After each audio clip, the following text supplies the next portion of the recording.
Stock మార్కెట్లో invest చేసి మీ డబ్బులు డబుల్ చేసుకోవాలనుకుంటున్నారా? విజయవాడలో జరిగే సుందరరామిరెడ్డి గారి లైవ్ సెమినార్ కి అటెండ్ అవ్వండి. నమస్తే కళ్యాణ్ గారు. నమస్తే జయ గారు. ఈరోజు శాలిని అనే ఒక అమ్మాయి మనకి మెయిల్ చేసింది. శాలినికి వాళ్ళ అమ్మ సమస్య. రైట్. నా జీవితం ముందుకు వెళ్ళటానికి మా అమ్మే సమస్య అవుతోంది. రైట్. దీనికి పరిష్కారం ఏంటి అని అడిగింది. నాకు కూడా కొంచెం అంటే అమ్మే సమస్య అనేసరికి ఇదేదో ఖచ్చితంగా మీరు మాట్లాడాల్సిన విషయమే అనిపించింది. కళ్యాణ్ గారు కాల్ చేస్తానండి. చేయండి అమ్మా.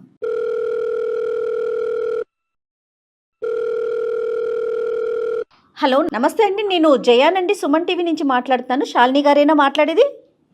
మ్యామ్ నేనే మాట్లాడుతున్నాను. Right right. Thank you so much ma'am, నేను మెయిల్ చేయంగానే యాక్సెప్ట్ చేసినందుకు.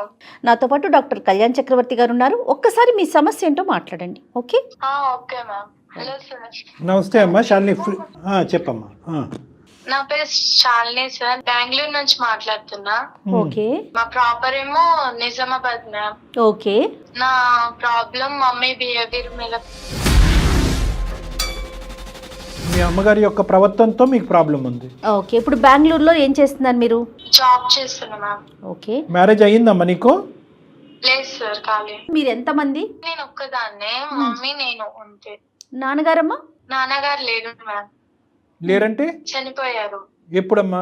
నాకు తెలియక ముందే చనిపోయారు. తెలియక ముందే తెలియదు. నీ వయసు ఎంత? నాకు 25 years. అమ్మ అప్పటి నుంచి ఇప్పుడు 25 years వరకు ఇంకొక పెళ్లి ఏమీ లేకుండా నిన్నే పెంచుకుంటూ అమ్మ అలా కాపాడుకుంటూ వచ్చింది, అంతేగా? Yes sir. సంతోషం. మరి ఇప్పుడు సమస్య ఏంటమ్మా? అంత కష్టపడినటువంటి తల్లి నీకు సమస్య అవటం ఏంటి? అంటే నాకు తెలియని వయసులో డాడీ చనిపోయారు సార్. మాకు ఒక తెలిసిన అంకుల్ వాళ్ళు ఉండే. అంకుల్ వాళ్ళ ఇంటికి డైలీ వెళ్తుండే మమ్మీ. అంకుల్ నాకు బట్టలు అవన్నీ కొనిస్తుండే. చుట్టుపక్క వాళ్ళందరూ మమ్మీ గురించి చెడుగా మాట్లాడినారు. ఇక నాకు ఎందుకు ప్లాన్ వదిలేసా. ఇక కొంచెం పెద్దగా అయినాక మమ్మీకి అడిగితే నువ్వు చిన్న పిల్లవి, చిన్న పిల్లలు ఎక్కుండు, నీకు అవసరం లేదన్నది. ఒక్క నిమిషం శాలిని, అంకుల్ ఎవరమ్మా? మీ చుట్టాలా, మీ దగ్గర బంధువులా, ఎవరు? మాకు తెలిసిన అంకుల్ ఆయన. అంటే మమ్మీ వాళ్ళ దగ్గర పనికి వెళ్తది సార్. ఒకే ఊరా అది అడిగేది? ఒకే ఊరు మ్యామ్. అంటే అక్కడ చేసే పని ఏంటమ్మా? అమ్మ చేసే పని ఏంటి? అమ్మ వృత్తి ఏంటి? ఇంట్లో పని చేస్తుంది. అంటే మీ బ్రతుకు తెరుగు గురించి అమ్మ ఇంట్లో పని చేస్తుంది. అవును సార్. మరి ఆ ఇంట్లో ఎవరన్నా ఉన్నారా? అంటే అంకుల్ తో పాటు వేరే వాళ్ళు ఎవరైనా ఉంటారా? ఎవరు ఉండరు సార్. అంకుల్ వాళ్ళ వైఫ్ చనిపోయింది. అతని భార్య కూడా లేదు? మరి అంకుల్ కి పిల్లలు? పిల్లలు ఉన్నారు, యుఎస్ లలో ఉన్నారు. పెద్ద పిల్లలేనా? పెళ్లిళ్ళు అయిపోయిన వాళ్ళవి. నీకు 25 అంటున్నావు, అమ్మ వయసు ఎంతమ్మా? 49. 49. అంకుల్ వయసు? అంకుల్ వయసు 50. ఓకే. సో పిల్లలు 50-52 అట్లా ఉంటుందేమో. ఇక అక్కడ ఉండలేక, ఊర్లో ఉండలేక నేను హైదరాబాద్ వచ్చేసా సార్. మమ్మీకి చెప్పా నేను, ఇక్కడ హైదరాబాద్ వచ్చే మమ్మీ, మనం ఇక్కడనే రూమ్ చూసుకుని ఉందామన్నా.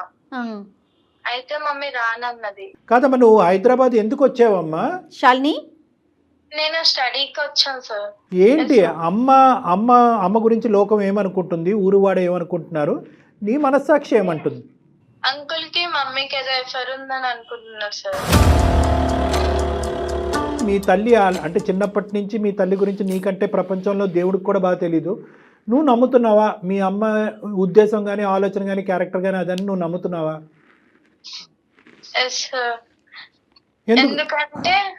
ఎందుకంటే మమ్మీకి హైదరాబాద్ రమ్మంటే రానన్నారు సార్. హైదరాబాద్ రమ్మంటే రానంది కాబట్టి కారణం. అంటే ఊర్లో ఒకరిద్దరు అలా అనుకుంటున్నారమ్మా, చాలా మంది అనుకుంటున్నారా?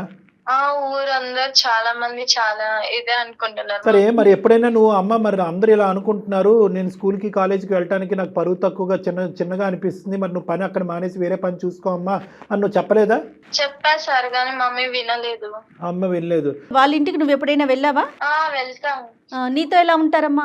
నాతో మంచిగానే మాట్లాడతారు, మంచి ఫీలింగ్ అనిపిస్తుంది. కాకపోతే ఇక ఊరోళ్ళు అనడం వల్ల మళ్ళీ చూస్తా కదా, దానివల్ల. తను చెప్పేది ఏంటంటే మమ్మీ చెడు కాదు, అంకులు చెడు కాదు, కానీ లోకం ఇలా మాట్లాడుకునేటప్పటికి అది వదిలేయమ్మా అని చెప్పి 1-10 సార్లు చెప్పేటప్పటికి అమ్మ పని వదిలేకపోవటం, పోనీ హైదరాబాద్ వెళ్ళిపోదాం అమ్మ అంటే కనుక హైదరాబాద్ రాకపోవటం వల్ల ఈ అమ్మాయి చూసింది లేదు, ఏమీ లేదు, విన్నది ఒకటే. ఇంకా అదే లోకం యొక్క మాటలు నిజమేమో, అందుకే అమ్మ అని అనుకుంటుంది. సరే, ఈ సమస్య తీసుకుని ఇప్పుడు మా దగ్గరికి ఎందుకు వచ్చావు శాలిని? అంటే ఎందుకు ఇప్పుడు ప్రత్యేకంగా మాకెందుకు ఈమెయిల్ పెట్టావు? అంటే మమ్మీ పని చేస్తుంది కరెక్టా రాంగా అని. అంటే నేను బెంగళూరులో జాబ్ చేస్తున్నాండి. ప్రతి మార్నింగ్ తీసుకొచ్చా ఊరు నుంచి.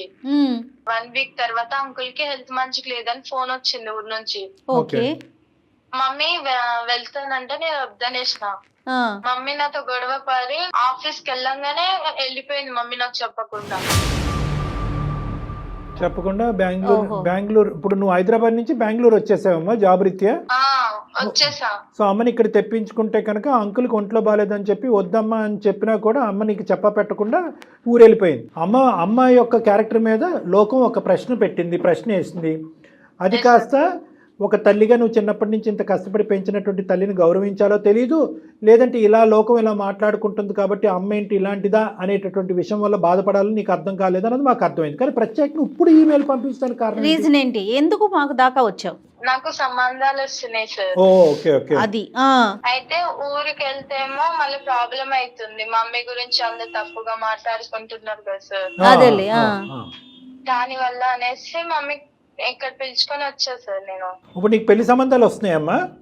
పెళ్లి సంబంధాలు వస్తున్నాయి. పెళ్లి సంబంధాల్లోకి వచ్చే వాళ్ళు ఇది ముందస్తునే నిన్ను అడుగుతున్నారా ఇలా అంటే కదా మీ మమ్మీ అని ముందే అడుగుతున్నారా? అవును సార్. తన ఇంటెన్షన్ ఏంటంటే చుట్టుపక్కల అనుకుంటున్నారు, సరే నేను బెంగళూరు వచ్చాను అమ్మని తీసుకొచ్చా, ఇక్కడ ఉండకుండా వెళ్ళిపోయింది. ఇప్పుడేమో పెళ్లి సంబంధాలు వస్తున్నాయి, వాళ్ళకి నేనేం చెప్పాలి? అంతేనమ్మా? అంతే మేడం. సో నీ వరకు అయితే కనుక నీ క్లారిటీ రావట్లేదు, మా ద్వారా అమ్మ గురించి ఒక క్లారిటీ తెచ్చుకునే ప్రయత్నం చేస్తున్నావు, అంతేనా శాలిని? ఓకే. ఎందుకంటే సెన్సిటివ్ ఇష్యూ కదమ్మా, చాలా సెన్సిటివ్ ఇష్యూ ఇది. లోకం అందరూ అనుకోవటం ఒక ఎత్తు మేడం, కన్న కూతురు అనుకోవటం, ఎందుకంటే గుండె పగిలిపోద్ది. ఒకటే మనకున్న ప్రశ్న ఏంటంటే ఆ మహాతల్లి ఇంత బతికి ఇంత కష్టపడి పిల్లని ఈ స్థాయి వరకు తీసుకొచ్చి వద్దమ్మా ఇంట్లో పని చేయొద్దు అని అన్న దానికి ఎందుకు ఆవిడ ఆల్టర్నేటివ్ చూసుకోవట్లేదు అనేది మనం ఆలోచించాలి. శాలిని అమ్మకి లైన్ కనెక్ట్ చేస్తామా? అంటే మమ్మీ నాతో అంత మాట్లాడొస్తుంది మ్యామ్. నెంబర్ ఇస్తా, మీరే మాట్లాడండి. సర్లే ఫోన్లే, మనం మాట్లాడదాం. ఒక ఆడపిల్ల ఓపెన్ గా అడగలేదు కదా మేడం. సరే మేము కనెక్ట్ చేస్తా, ఉండు తల్లి లైన్ లో ఉండు. సరేనమ్మా, నాకు పంపించు నెంబరు, నేను కాల్ చేస్తా. ఓకే. అయితే శాలిని నువ్వు హోల్డ్ లో ఉండు, కనెక్ట్ చేశాక. ఓకే. హలో అమ్మా, నమస్తే అమ్మా, నా పేరు జయ, నేను సుమన్ టీవీ అందమైన జీవితం ప్రోగ్రామ్ నుంచి కాల్ చేస్తున్నాను. చెప్పండి మేడం. అమ్మా, శాలిని మీ పాప మెయిల్ చేసింది మాకు అందమైన జీవితం కార్యక్రమానికి. నాతో పాటు డాక్టర్ కళ్యాణ్ చక్రవర్తి గారు కూడా ఉంటారు, ఆయన సైక్రాటిస్ట్ మేడం. అమ్మ, మీతో ఒక చిన్న విషయం మాట్లాడాలి. అంటే కాస్త ఇబ్బందికరమైన విషయమే, కానీ పాప సతమతం అవుతుంటే లేదు ఈ సమస్యకు ఒక పరిష్కారం తీసుకొద్దాము, ఉన్న అనుమానాలన్నీ కూడా పటాపంచలు చేద్దామని చెప్పేసి మేము మాట్లాడదాం అనుకుంటున్నాం. మీరు అనుమతిస్తే ముందుకెళ్తా. అమ్మ, మీ పేరమ్మా? సరస్వతి గారు. సరస్వతి గారు నమస్తే అమ్మ, నా పేరు డాక్టర్ కళ్యాణ్ చక్రవర్తి. నమస్తే. శాలిని గారితో మాట్లాడిన శాలిని మీ అమ్మాయితో మాట్లాడిన తర్వాత ఆ అమ్మాయి మీతో మాట్లాడటానికి సంకోచిస్తుంటే డైరెక్ట్గా మేము ఇలా కాల్ చేసి మిమ్మల్ని సర్ప్రైజ్ చేయవలసి వచ్చింది. ఒక 2 నిమిషాలు ఓపిక పట్టండి అమ్మ. ఇప్పుడు ఎందుకంటే మీ అమ్మాయి సంబంధించిన జీవితం, తల్లి కూతుర్ల బంధం, సమాజంలో ఉండే పరువు చాలా ఉన్నాయి ఇక్కడ అంశాలు. ఇక్కడ ఏంటంటేనమ్మా, మేము అడిగేటటువంటి ప్రశ్న మీ అమ్మాయి మీకు అడగలేకుండా మొహం చాటేసేటటువంటి ప్రశ్న ఏంటంటే, సమాజం ఒక విధంగా అనుకుంటుంది ఏది సరస్వతి గారిని అంటే, ఒక ఇంటికి పనికి వెళ్తూ ఉంటే ఆ ఇంట్లో వేరే ఆడదిక్కు లేదు కాబట్టి ఈవిడ ఆ ఇంట్లోకి వెళ్తుంది కాబట్టి సమాజం ఏమనుకుంటుంది అనేటటువంటిది నా నోటి ద్వారా మీకు చెప్పక్కర్లేదు, మీకు ఆల్రెడీ అర్థమయ్యి ఉంటుంది. మీ చెవున అటు ఇటు ఈ పాటికే పడుంటాయి కొన్ని అంశాలు, ఏమ్మా? అది చాలా దురదృష్టకరం. అయితే ఏంటంటే పాప ఎదుర్కొంటప్పుడు ఆడపిల్ల జీవితంలో ఏంటంటే, ఒకటి తల్లి ఇంత కష్టపడి పెంచినటువంటి తల్లి ఈ విధంగా ఉండదు అనే ఒక నమ్మకం ఉన్నా కూడా లోపల తర్జన భర్జనకు లోనయ్యి ఆ ఊరి నుంచి పరిగెట్టుకుని వచ్చి హైదరాబాద్ నుంచి బెంగళూరుకి వస్తే కనుక బెంగళూరులో ఉన్నటువంటి తను, అమ్మ వద్దమ్మా అటు పోవద్దమ్మా, అంకుల్ ఎవరైతే ఉన్నారో వాళ్ళ ఇంటికి రోజు వెళ్తున్నావు కదా, అతనికి ఒంట్లో బాగాలేదు అని పోవద్దు అని చెప్పి ఒక మాట రిక్వెస్ట్ చేసుకుంది మిమ్మల్ని. కానీ మీరేంటంటే ఆ అమ్మాయికి చెప్పా పెట్టకుండా ఇంటికి వచ్చేసారు. దాంతో ఏంటంటే ఈ లోకం ఏదైతే మాట్లాడుకునేటటువంటి మాటల్లో బహుశా ఎంతో కొంత నిజం ఉందేమో, కాబట్టి నేను ఇంత విన్నపించుకున్నా, ఇంత బతిమాలుకుని, ఇంత వేడుకున్నా కూడా మా తల్లి ఆ దిక్కును పరిగెట్టింది అనే అభిప్రాయంలో మీ అమ్మాయి ఉంది. ఇప్పుడు దానికి మించినటువంటి పెద్ద పరిస్థితి ఏంటంటే, ఒకటి నా తల్లి యొక్క క్యారెక్టర్ ఏంటి, సమాజం అనుకుంటుంది నిజమా అబద్ధం అనేది ఒకటైతే, వచ్చేటటువంటి పెళ్లి సంబంధాలు కూడా ఒక ఆడపిల్లకి నెక్స్ట్ ఘట్టంలో చాలా ముఖ్యమైనటువంటిది. జీవిత భాగస్వామిని ఎంచుకునేటప్పుడు తల్లి క్యారెక్టర్ బట్టి ఈ అమ్మాయిని కూడా తూకం వేయటం అనేది జరుగుతూ ఉంటుంది. కాబట్టి వచ్చేటటువంటి వాళ్ళందరూ కూడా మీ తల్లి యొక్క ఇదా అదా అనేటటువంటి రకరకాలు మాట్లాడుతున్నారు. కాబట్టి అసలు వాస్తవానికి మీ జీవితంలో జరుగుతున్నది ఏంటి, ఈ అంకుల్ అనేటటువంటి వ్యక్తి ఎవరు, అతని ఇంట్లోకి ఎందుకు మీరు వెళ్తున్నారు పని చేయడానికి, వద్దు ఒక విధమైనటువంటి అనుమానం వచ్చినా కూడా ఆ ఇంటికే పదే పదే మీరు ఎందుకు వెళ్ళవలసి వస్తుంది అనేది కొద్దిగా వివరించండి. పాప కూడా లైన్లోనే ఉంది, ఉన్నారా మేడం? పాప ఉందండి. అమ్మాయి కూడా లైన్లో, శాలిని కూడా లైన్లో ఉంది. సరస్వతి గారు మీరు చెప్పచ్చు. సార్ కానీ నాకు తెలిసి నేనైతే ఏ తప్పు చేయలేదు సార్. మేము అనట్లేదమ్మా. మా ఆయన వచ్చేసి మా పాప చిన్న వయసులోనే చనిపోయారు సార్. ఓకే. పాపకు ఎలాంటి కష్టం లేకుండా, ఎలాంటి బాధలు ఏం లేకుండా నేను పెంచాను సార్. స్టడీ చేయించి జాబ్ వరకు తీసుకెళ్ళాను సార్. ఓకే. పాపకు చిన్నప్పుడు చాలా మంది అన్నారు సార్, మీ మమ్మీ ఎలా చేసేది. పాప నన్ను అడిగింది సార్. పాప చిన్నది కదా చెప్పడం బాగోదు అనేసి నేనేం చెప్పలేదు సార్. ఊరు వాళ్ళు చాలా మంది అన్నారు కానీ నేను వెళ్ళలేదు సార్. చనిపోయిన తర్వాత మా పాప చిన్నగా ఉండే, అప్పుడు ఎవరు నన్ను సహకరించలేదు సార్, ఎవరు దగ్గర చేయలేదు సార్. నా పాప భవిష్యత్తు ముఖ్యం అనేసి నేను ఏదన్నా గానీ ఒక ఇంట్లో పని చేస్తున్నాను సార్. అంటే ఏం పని? వంట పని, ఇంటి పని అన్నీనా? ఆల్ చేస్తాను సార్, అన్ని పనులు చేస్తాను సార్. కానీ ఒకటమ్మా, ఇప్పుడు ఆ ఒక్క ఇల్లే లేదు కదా మీ మొత్తం ఊర్లో. ఇప్పుడు సార్ ఆ టైంలో నన్ను ఎవరు దగ్గర చేయలేదు సార్. నన్ను ఈ పెద్ద చాలా వేరు చేశారు సార్. అందువల్ల సార్ దగ్గర మరి మీకు ఖర్చులకు సరిపడా కాదమ్మా, మీ ఖర్చులకు సరిపడా పూర్తిగా ఆ సారే చూసుకుంటున్నారా? ఆ ఒక్కింట్లోనే మీరు పని చేయబట్టి? అవును మేడం. పూర్తిగా ఆయనే చూసుకుంటున్నారు? అవును మేడం. మరి ఆయన ఫ్యామిలీ ఏంటి అంటే మేడం సార్కి మేడం లేదు మేడం, ఏదో ఫీవర్ అనారోగ్యం వల్ల చనిపోయారు మేడం. ఓకే. పిల్లలు? సార్ వాళ్ళ పిల్లలు యుఎస్ లో సెటిల్ అయ్యారు మేడం. ఓకే. సార్ ఒక్కరే ఉంటారు? అమ్మ సార్ ఒక్కలే ఉంటారు. ఆ ఇంట్లో వంట పని, ఇంటి పనికి వెళ్తున్నారు. కేవలం 10,000 15,000 జీతం గురించే వెళ్తున్నారని నేను అనుకోవట్లేదు. ఎందుకంటే కనుక అతను ఇతరత్ర పాప చదువులకు కానీ, ఫీజులకు కానీ, లేదంటే ఇంటి రెంట్లు కానీ ఇవి కూడా అతను సహకరిస్తున్నాడు. అంత ఇదిగా మీకు ఆ ఊర్లో అంతా కూడా చేయనంత సహకారం అతను చేయవలసినటువంటి అవసరం ఏముంది అనేది మా ప్రశ్న కాదు, లోకం యొక్క ప్రశ్న. నెంబర్ 1. నెంబర్ 2 ఏంటంటే మీ పాపకు నచ్చినప్పుడు అక్కడికి ఎందుకు వెళ్తున్నారు? లోకానికి నచ్చినా నచ్చకపోయినా అది మీకు డోంట్ కేర్. ఎందుకంటే మీ భర్త చనిపోయినప్పుడు ఎవరు ముందుకు రానప్పుడు కానీ పాప మన ఇంటి మీద ఒక మచ్చ పడుతుంది, నా తల్లి మీద ఈ మచ్చ పట్టడం నాకు నచ్చడం వద్దమ్మా అని అన్నప్పుడు మీరు అక్కడికి ఎందుకు వెళ్తున్నారు? అది నెంబర్ 2. నెంబర్ 3 మోస్ట్ ఇంపార్టెంట్ ఏంటంటే అతని పిల్లలు ఏమంటున్నారు అంటే ఒక పరాయి స్త్రీ ఇక్కడికి వచ్చి, ఎందుకంటే ఈ అమ్మాయి చెవులో ఎలాగైతే వినిపించిందో వాళ్ళు కూడా ఈ నోట ఆ నోట వాళ్ళకి కూడా వినిపించుంటుంది. ఎందుకు మీరిద్దరూ ఇంత రిస్క్ తీసుకుని మీరు ఆ ఇంట్లోనే ఎందుకు పని చేయాలి? అతను అంత రిస్క్ తీసుకుని మీ చేతే ఎందుకు పని చేయించుకోవాలి? అంటే సార్ చాలా మంచివారు సార్. మాకు ఒకనొకప్పుడు ఎవరు దగ్గర చేయకపోతే ఆ సారే దగ్గర చేశారు సార్ మాకు. అలాగనేసి ఎప్పుడు సార్ కొంచెం డీల్ అయిపోయాక సార్ని వదిలేయడం అంత కరెక్ట్ కాదు కదా. వదిలేయటం కంటే ఇప్పుడు నీ కన్నపేగు ఓకే, నీ కూతురు యొక్క భవిష్యత్తు కూడా ఇక్కడ ఆధారపడి ఉంది. అది మీరు గ్రహించట్లేదు. సార్ అనేటటువంటి వ్యక్తి మీరు కష్టకాలంలో వచ్చి మీకు సహాయం చేస్తున్నటువంటి, మిమ్మల్ని పనిలో పెట్టుకున్న ఒక యజమాని మాత్రమే. నీ కూతురు యొక్క భవిష్యత్తు ఇక్కడ ఆగమ్యగోచరంగా ఉంది. వచ్చేటటువంటి సంబంధాలు, వచ్చేటటువంటి అబ్బాయిలందరికీ కూడా ఇది నానా విధాలుగా తెలుస్తున్నాయి. మేమేమి మీరేదో తప్పు చేశారనేటటువంటి విధంగా మాట్లాడట్లేదు. కానీ ఇక్కడ ఇంత రిస్క్ తీసుకుని ఆ వ్యక్తిని కాపాడేంత ప్రయత్నం మీరు ఎందుకు చేస్తున్నారు? అతనికి సహాయపడాలి, కానీ దానికి మించి మీ కూతురు యొక్క భవిష్యత్తు గురించి మీరు ఆలోచించాలి. సార్ కూతురు భవిష్యత్తు గురించి ఆలోచించే వచ్చాను సార్. అప్పుడు సార్ బాగానే ఉన్నారు. అప్పుడు నేను సార్ దగ్గర వర్క్ చేశాను కాబట్టి సార్ బాగానే ఉన్నారు. ఇప్పుడు నేను వచ్చేసాను సార్, పాప దగ్గరకు వచ్చేసాను బెంగళూరుకి.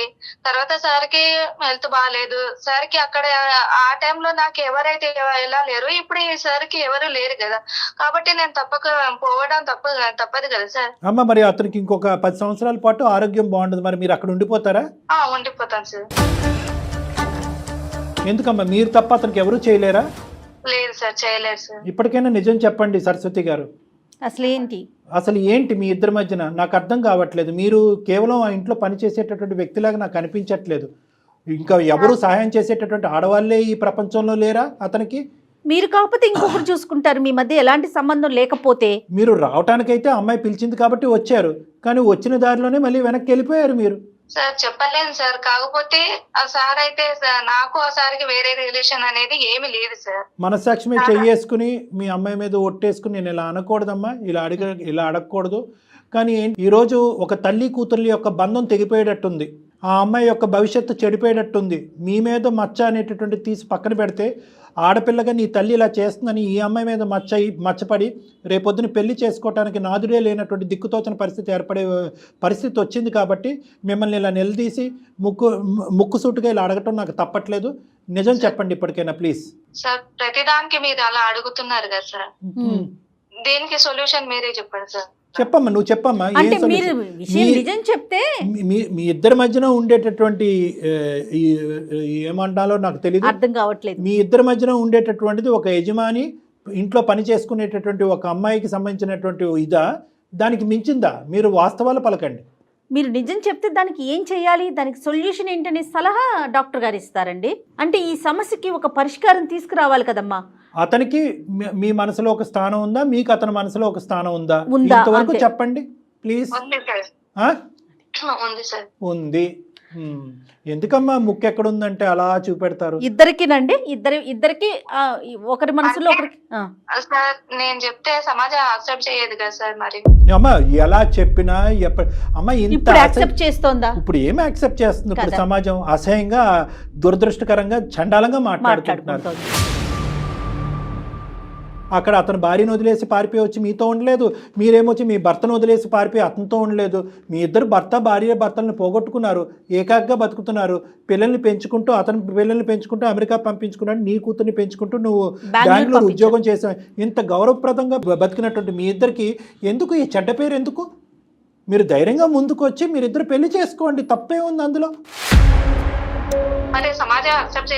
అమ్మా ఇప్పుడు దీన్ని యాక్సెప్ట్ చేస్తుందా? అంటే ఇప్పుడు మీరు ఎలా ఉన్నారంటే, కాదు కళ్యాణ్ గారు, వెనక ఏదన్నా మాట్లాడుకోండి, నాకు అనవసరం, ఎదురుగుండా ఏది మాట్లాడొద్దని కోరుకుంటున్నట్లున్నారు. అది ఎట్లా కుదురుతుందమ్మా?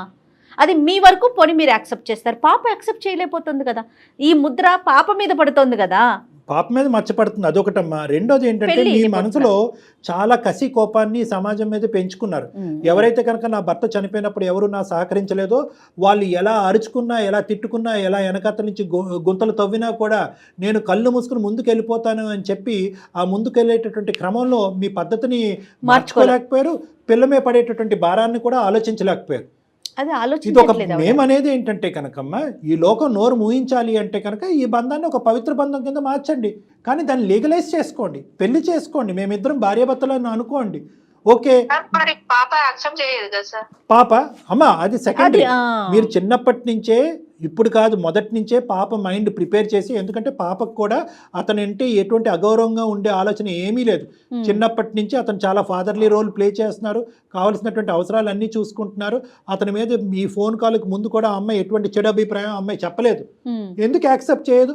ఆ అమ్మాయికి ఆ విధంగా మెంటల్గా ప్రిపేర్ చేస్తే యాక్సెప్ట్ చేస్తుంది. మీ ఇద్దరు ఇప్పుడు ఫస్ట్ టైం మీరు మీ అమ్మాయి ఎదుర్కొంటా, కాదమ్మా ఇటువంటి సంబంధం ఉందని నాకు చెప్తున్నారు, ఇదే ముందు నుంచి చెప్పుంటే సరిపోయి ఉండేది కదా. అలా చెప్పకుండా లోకం అందరూ ఈ అమ్మాయి చెవులో పడిన తర్వాత ఈరోజు తల్లిగా మీరు వచ్చి చెప్తున్నారు. ఇప్పుడు ఆ అమ్మాయి ఏమనుకుంటుంది? అమ్మాయి నువ్వే నీ నోటు వెంట చెప్తే కనుక నేను అప్పుడే యాక్సెప్ట్ చేసుకున్నాను కదా, ఇలా పరువు తీసుకున్న తర్వాత పెళ్లి చేసుకోవటం ఏంటమ్మా అనేటటువంటి ఫీలింగ్ ఆ అమ్మాయికి ఉండదా? ఇలా సెకండరీ ఇన్ఫర్మేషన్ ఎందుకు తీసుకోవాలి మీ కన్న కూతురు? కాదు కళ్యాణ్ గారు, ఇంకొక విషయం అండి. ఇక్కడ పిల్ల చిన్నప్పుడు అంటే చిన్నతనం, 25 ఏళ్ళు వచ్చేసాక ఇంకేం చిన్న పిల్ల అండి. పిల్ల కూడా వయసు పెరుగుతూ ఉంది కదమ్మా, ఇంకా చిన్నపిల్ల కాదు కదా. తనకంటూ ఒక మెచ్యూరిటీ వచ్చింది, ఆలోచన విధానం ఉంది. డాక్టర్ గారు చెప్పినట్లుగా కూర్చోబెట్టి విషయం చెప్పుకోవాలి కదా. మీకు ఇంకో ఆలోచన ఉండొచ్చు, ఈ పద్ధతిలో పెళ్లిళ్ళు చేసుకుంటే కనుక పిల్లలకి పెళ్లిళ్ళు అవుతాయి అని చెప్పి. అమ్మ ఆ పద్ధతిలో పెళ్లిళ్ళు చేసుకోకుండా ఈ విధంగా ఉంటేనే పిల్లల పెళ్లిళ్ళు చెడిపోతాయి. అర్థమైందమ్మా? ఈ విధంగా పెళ్లి చేసుకోకుండా, కాదండి పని మనిషిని పని అమ్మాయిని మాత్రమే, అతనికి నాకు ఏం సంబంధం లేదు అంటే కనుక మీరు ఒక స్టోరీ చెప్తూ ఉంటారు, లోకంలో ఉండేటటువంటి 1000 మంది ఒక్కటి చెప్తూ ఉంటారు, దానివల్ల పెళ్ళిళ్ళు చెడిపోతాయి. కానీ మా అమ్మ నా తండ్రి చనిపోవటం వల్ల, ఒక అంకుల్ యొక్క భార్య చనిపోవటం వల్ల వాళ్ళిద్దరు పవిత్రంగా ముందుకొచ్చి సభాముఖంగా సమాజం ఎదుర్కొంటా ఉండి చాలా పవిత్రంగా పెళ్లి చేసుకున్నారంటే కనుక గౌరవం పెరుగుతుంది కానీ తరుగుతుందమ్మా. దానికి ఇష్టమైనోడే వస్తాడు రేపొద్దున మీ పాపకి, అంతే కదా. అదేముంది, అది దాన్ని యాక్సెప్ట్ చేసి అతనే వస్తాడు. ఇప్పుడు ఆడపిల్ల పెళ్ళి అయిన తర్వాత అత్తింటికి వెళ్ళిపోతుంది, మీరు ఏకాక అవుతారు, మీకంటూ ఒక తోడు కావాలి. ఎందుకు ఒక వ్యక్తి ఇంట్లో ఈ విధంగా ఉంటున్నాననేటటువంటి మాట ఎందుకు? అతనికి తోడు కావాలి, మీకు తోడు కావాలి. మీరు చేసేటటువంటిది మీరు పెళ్లి చేసుకుంటే అది టోటల్గా లీగల్. ఎందుకు మీరు భయపడుతున్నారు? సార్ ఇప్పుడు నన్ను ఏం చేయమంటారు సార్? అమ్మా సింపుల్, పాప పెళ్లికి తాత్కాలికంగా పోస్ట్పోన్ చేయండి. పాప పెళ్లికి వచ్చినటువంటి తొందర ఏమీ లేదు. అమ్మాయికి 25 ఇయర్స్, కావాలంటే ఇంకో 2-3 ఇయర్స్ వెయిట్ చేయడానికి కూడా తను రెడీ అవుతుంది. ఆ విధంగా తను మెంటల్గా ప్రిపేర్ అవుతూ ఉంటుంది. ఫస్ట్ పాపను అడిగి తెలుసుకోండి మీరు. అమ్మ, నేను ఇటు మాతో మాట్లాడటం కాదు, మీ అమ్మాయితో మీరు మాట్లాడండి, శాలినితో మాట్లాడండి. అమ్మ, నువ్వు అనుకుంటున్నట్టుగా నేను వాళ్ళ ఇంట్లో పనిచేయటం కాదు, నేను అతనికి నాకు మధ్యన ఒక బంధం అనేది ఏర్పడింది, ఆ బంధాన్ని మేము పెళ్లి రూపాన్ని దాల్చాలనుకుంటున్నాము, అది నీకు ఇష్టమా అని మా ఎదుర్కొంటే అడగండి. ఒక మాట అడగండి. నేను చెప్పలేను సార్, నాకు పాపకు మాటలు లేవు సార్. అమ్మ, మాటలు లేవంటే ఎన్ని సంవత్సరాలు ఉండిపోతారమ్మా తల్లి కూతుర్ల మధ్యన? అంటే ఈ విషయం వల్ల మాటలు తెగిపోయినాయి మేడం. అదే మనం కన్వే చేద్దాం కళ్యాణ్. అంటే సార్ ఇలాంటి విషయాల్లో నేను చెప్పలేను కదా సార్. అదే కదా సమస్య ఫస్ట్ నుంచి. శాలిని ఉన్నావమ్మా? విన్నా సార్. విన్నావా ఇప్పటి వరకు చెప్పిందంతా అమ్మా? విన్నా సార్. లోకం ఏ విధంగా అనుకున్నా కూడా అమ్మ తప్పు పని అంటూ ఏమీ చేయలేదు. తనను ఆదరించేటటువంటి ఒక వ్యక్తి దగ్గరికి ఉండటానికి ఇష్టపడుతుంది. అదేవిధంగా ఏంటంటే అతన్ని ఆదరించేటటువంటి వ్యక్తిగా ఈవిడ కూడా అతని దగ్గర, వీళ్ళిద్దరూ మనసులు కలిసినాయి. నువ్వు ఎంత అవునన్నా కాదన్నా వాళ్ళ మనసులు కలిసినాయి. లోకం రకరకాల విధాలుగా అనుకోవచ్చు. ఆ లోకం అనుకునే దాన్ని బట్టి మీ అమ్మకి ఇచ్చేటటువంటి మర్యాద కానీ మీ అమ్మతో నీకు ఉండేటటువంటి బంధాన్ని మాత్రం నువ్వు వీకెండ్ చేసుకోవద్దు అనేది నా రిక్వెస్ట్. నెంబర్ 1. నెంబర్ 2 ఏంటంటే, అమ్మకుండే ప్రధానమైనటువంటి భయం ఏంటంటే కనుక, నేను పెళ్లి చేసుకుంటాను అంటే కనుక లోకం ఎలా అనుకున్నా నాకు అనవసరం, కానీ శాలిని ఎలా తీసుకుంటుంది అనే భయంతో ఇప్పటి వరకు ఇది గుట్టు రట్టవకుండా గోప్యంగా ఉంచింది అమ్మ. అవును. ఇప్పుడు అదే శాలిని తన పెళ్లి అనేది తాత్కాలికంగా పోస్ట్పోన్ చేసి అమ్మని అంకుల్ని కలిపేటటువంటి ప్రయత్నం చేస్తుందా? తన మనసు అంత పెద్దదా అనేటటువంటిది ప్రశ్న ఈ రోజు మన అందరు ఎదుర్కొంటా ఉంది. దాన్ని నువ్వు యాక్సెప్ట్ చేస్తావా? శాలిని చెప్పమ్మా, నీ ఒపీనియన్ ఏంటి? డాక్టర్ గారు చెప్పారు, నీ ఒపీనియన్ ఏంటమ్మా? నాకు ఓకే మ్యామ్. మళ్ళీ నేను మ్యారేజ్ ఇప్పుడు ఎట్లాగో మమ్మీ నేనున్నానే ఉంది కదా, మళ్ళీ నాకు మ్యారేజ్ అయిపోయినాక ఒంటరిగానే ఉంటా కదా. అదే మమ్మీకి ఇష్టమైతే నేను చిన్నప్పుడే చేసేసేదాన్ని వాళ్ళ మ్యారేజ్. చాలా సంతోషం అమ్మ. చూసావు, చాలా సింపుల్ కమ్యూనికేషన్ గ్యాప్ ఇది. చాలా సింపుల్ కమ్యూనికేషన్. పడ్డారు కళ్యాణ్ గారు. ఆవిడ తన మనసులో ఇది ఏ తల్లి మాత్రం వచ్చి చెప్తుంది మేడం. అంతే కదా, కూర్చొని ఇలాగా మాట్లాడటం ఈజీ. ఏ తల్లి మనం అంత ఫార్వర్డ్ కి వెళ్ళలేదు. ఏ తల్లి మాత్రం వచ్చి అమ్మ నేను పనిచేసే అంకుల్ని నేను పెళ్లి చేసుకోబోతున్నానని ఏ తల్లి చెప్తుంది? భయపడిందా, నువ్వేమన్నా అనుకుంటావు అనేది ఆలోచించిందో మనకు తెలియదు కానమ్మా. ఎప్పటికైనా అమ్మ ఒక వాస్తవాన్ని ఇప్పటికైనా చెప్పింది, గుండె ధైర్యాన్ని చేసుకుని చెప్పింది. అదేవిధంగా నువ్వు అదే పెద్ద మనసు, చిన్న వయసు అన్నా కూడా నీ మనసు పెద్దది కాబట్టి అంకుల్ మీద కూడా నీకు ఎటువంటి దురాభిప్రాయం లేదు కాబట్టి, ప్లస్ నువ్వు పెళ్లి చేసుకుని మంచి వాళ్ళు కాబట్టి, నెంబర్ 2 నువ్వు పెళ్లి చేసుకుని వెళ్ళిపోయిన తర్వాత అమ్మ ఒంటరిదవుద్దనే ఆలోచన నీకు మొదటి నుంచి ఉంది కాబట్టి ఒక క్షణం కూడా ఆలోచించకుండా ముందుకు వచ్చి అమ్మ ముందే చెప్పుంటే ముందే పెళ్లి చేసి ఉండేదాన్ని దగ్గరున్నాను అంటున్నావు. నీకు చిన్నపిల్లవైనా నీకు చాలా నమస్కరించాలమ్మ చేతులు ఎత్తి. ఎందుకంటే అందరికీ ఉండదు ఈ ఆలోచన. అవునండి, అవును. అలా ఎలా అవుతుంది అంకుల్, నా పెళ్లి గురించి ఆలోచిస్తుంటే కనుక మీరు అమ్మ పెళ్లి గురించి మాట్లాడుతున్నారు ఏంటి అని అనొచ్చు. సమాజం నవ్వుతారేమో అండి అని అనొచ్చు. అలా అనుకోకుండా అమ్మ భవిష్యత్తు దృష్ట్యా ఆ అమ్మాయి తన పెళ్లిని పోసిపెంచి ముందుకు రావడం అనేది చాలా హర్షణీయం. నాకు శాలిని ఫస్ట్ మాట్లాడినప్పుడు కళ్యాణ్ గారు కొంచెం మెచ్యూర్డ్గా లేదేమో, చిన్నపిల్ల కదా అనిపించింది, కానీ ఈ డెసిషన్ తను తీసుకున్నాక చాలా మెచ్యూర్డ్గా అయిపోయింది. రైట్, ఎనీహౌ కథ అయితే సుఖాంతమైంది. ఒక మంచి ముహూర్తం చూసుకొని ఒకసారి అంకుల్తో కూడా మాట్లాడి ఏమ్మా ముందుకు వెళ్ళండి. అమ్మ సరస్వతి గారు, ఇప్పుడు మాకంటే ముఖ్యం ఎవరైతే మీ కుటుంబ సభ్యులు ఉన్నారో సరస్వతి గారు, మీ తల్లిదండ్రులు అవనియండి, లేదంటే మీ బంధువులు అవనియండి, వాళ్ళందరినీ కూడా ఒకే తటిమేకి తీసుకురండి. వాళ్ళందరికీ ఎక్స్ప్లెయిన్ చేసేటటువంటి ప్రయత్నం చేయండి. ఒకప్పుడు అందులో ఎవరైనా కీలకమైనటువంటి వ్యక్తులు ఎవరైనా దీన్ని అంగీకరించకపోతే నా చేత వాళ్ళతో ఒకసారి మాట్లాడిపించండి. వాళ్ళందరినీ అంగీకరించేటటువంటి పూచి నేను తీసుకుంటాను. ఎందుకంటే ఇది చాలా, ఎవరు ఏమనుకున్నా సరే ఇది చాలా మంచి కార్యక్రమం. ఎందుకంటే కనుక మీరు ఒక తప్పుడుగా అనుకుంచేటటువంటి లోకం యొక్క లోకం యొక్క నోరులు మూయించేటటువంటి ప్రయత్నం, మీ కూతురికి ఒక కొత్త భవిష్యత్తు ఇచ్చేటటువంటి ఒక దారి. సో దీంట్లో ఎంత వందల వేల మంది వచ్చినా కూడా నేను కన్విన్స్ చేయడానికి నేను రెడీగానే ఉన్నాను. వాళ్ళందరినీ కూడా సమీకరించండి, వాళ్ళందరికీ నచ్చజెప్పి. Very good, super. వాళ్ళు అన్నకున్న ఒకటే కదా సార్. అంతే కదా, ఇంకా ముందుకు వెళ్ళండి హ్యాపీగా. ఓకేనమ్మా Saraswati, Shalini. Okay sir. Okay Right. అమ్మా, నమస్తే నమస్తే. Thank you, all the best అమ్మా. చాలా సింపుల్గా సొల్యూషన్. ఎంత చక్కటి విషయం చెప్పారో కళ్యాణ్ ఏం గారు. లేదు, నాకు communication పర్సనల్గా gap ని కూడా close అంటే చేసి. ఎందుకంటే ఒక స్త్రీ జీవితం ముందుకెళ్తోంది చూడండి. అంటే ఈ వయసులో పెళ్ళ అనుకునే వారికి పెళ్ళి అంటే ఒక్క కాజే చూడకూడదు కదా, జీవితాంతం ఒక మనిషికి ఇంకొక మనిషి తోడు కదండి, అది చాలా అవసరం. మీరు చెప్పిన వెంటనే నాకు పర్సనల్గా చాలా మనసులో భలే సంతోషం అనిపించిందండి. Thank you so much Kalyan garu. Thank you నమస్తే. జగన్, నమస్తే.